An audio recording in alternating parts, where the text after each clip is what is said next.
So another topic we're focusing on is upstream infrastructure, which includes controlled environment agriculture and indoor farming. This topic is one that I've been tracking personally for years, but only recently it seems that the technology has really caught up with the hype. So why are we focusing on this here? What's changed in your mind? This is an area which I think, again, could be quite revolutionary. Over the millennia, farming has been focused on land. Land has been the primary factor, in terms of controlling the output and the efficiency of agriculture. Well, we are now finally hitting a phase in our history where it's really not so much about land, it's about technology. It's about the cost of energy.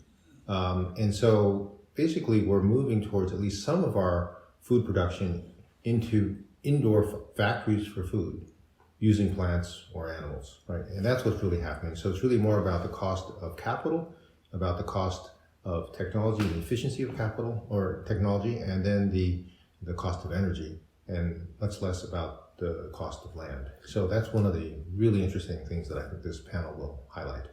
And so agriculture is turning from a land-based discussion to one about infrastructure, just like a building. Exactly. That's a good way to think about it.